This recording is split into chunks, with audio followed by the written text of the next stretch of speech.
மாபாத் அன்பிற்குரிய அல்லாஹ்வின் நல்லடியார்களே, அன்பு சகோதரர்களே, நாம் தொடர்ச்சியாக பார்த்து வரக்கூடிய துஆக்களினுடைய திக்ருகளினுடைய தொகுப்பில் இன்று நாம் பார்க்க இருக்கின்ற விடயம் என்னவென்றால், நாம் ஃபஜ்ருடைய தொழுகையை தொழுதுவிட்டு 41 தடவைகள் இந்த திக்ரை நாம் ஓதினால் அல்லாஹ் ஜல்ல சுப்ஹானஹு வ தஆலா நம்முடைய வாழ்க்கையில் அல்லாஹ் பரக்கத்தை ஏற்படுத்துகின்றான்.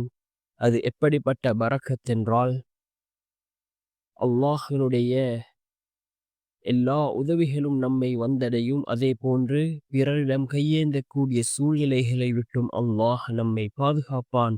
அந்த அளவுக்கு சிறந்த ஒரு துஆவை தான் நாம் இன்றைய வீடியோவில் பார்க்க இருக்கின்றோம். அன்பார்ந்தவர்களே, அல்லாஹ்வின் நல்லடியார்களே, ஃபஜ்ருடைய நேரம், ஃபஜ்ருடைய தொழுகை மிக முக்கியமான ஒரு தொழுகை. நாம் ஒவ்வொரு நாளையும் இந்த ஃபஜ்ருடைய தொழுகையில் இருந்து நாம் ஆரம்பம் செய்கின்றோம். நாம் ஃபஜ்ருடைய தொழுகையை தொழுதுவிட்டு அதே இடத்தில் அமர்ந்தவர்களாக 41 தடவை இந்த திக்ரை, இந்த அல்லாஹ்வினுடைய இந்த திருநாமத்தை நாம் ஓதி அன்றைய நாளை ஆரம்பம் செய்தால் அல்லாஹ் ஜல்ல சுப்ஹானஹு வ தஆலா அன்றைய நாள் முழுவதும் அல்லாஹ் நமக்கு நம்முடைய வாழ்க்கையில் அல்லாஹ் பரக்கத்தை ஏற்படுத்தி தருவான். அதே போன்று நாம் பிறரிடம் கையேந்தக்கூடிய சூழ்நிலைகளை விட்டும் அல்லாஹ் நம்மை பாதுகாப்பான். அந்த அளவுக்கு சிறந்த அற்புதமான ஒரு திக்ர்.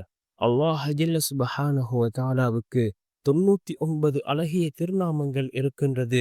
ஒவ்வொரு திருநாமமும் அல்லாஹினுடைய தன்மைகளை, அல்லாஹினுடைய வல்லமைகளை கூறக்கூடியதாக இருக்கின்றது. நாம் இந்த திருநாமங்களை நாம் அல்லாஹ்விடம் ஓதி பிரார்த்தனை செய்வோம். நிச்சயமாக அல்லாஹ் நம்முடைய வாழ்க்கையில் எல்லா நிலைமைகளையும் அல்லாஹ் சீராக்கி தருவான். என்ன திருநாமம் என்றால், அல் அசீஸ் யா அல்லாஹ். அல் அசீஸ் யா அல்லாஹ் என்ற இந்த திருநாமத்தை நாம் 41 தடவை ஃபஜ்ருடைய தொழுகையை தொழுதுவிட்டு 41 தடவைகள் ஓதி அல்லாஹ்விடம் பிரார்த்தனை செய்வோம். அல்லாஹ் ஜல்ல சுப்ஹானஹு வ தஆலா நம்முடைய வாழ்க்கையில் பரக்கத்தை ஏற்படுத்தி தருகின்றான். பிறரிடம் கையேந்தக்கூடிய சூழ்நிலைகளை விட்டும் அல்லாஹ் நம்மை பாதுகாக்கின்றான்.